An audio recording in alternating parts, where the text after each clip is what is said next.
river.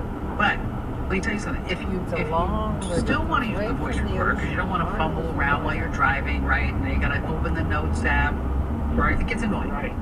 And we already have enough distractions when we're driving. Face it. Okay. Is you can always say, and I don't want to say her word because then everybody's iPhones are going to wake up, but you can say, hey, SIRI. Right. Take a note that says this, and then she will take a note that says that, whatever you want to say. If that's still a distraction to you, you can use your Sony recorder. You can take that little disc out, use a reader with your computer, transfer the MP3 file over to your computer, and then there's a website called otter.ai.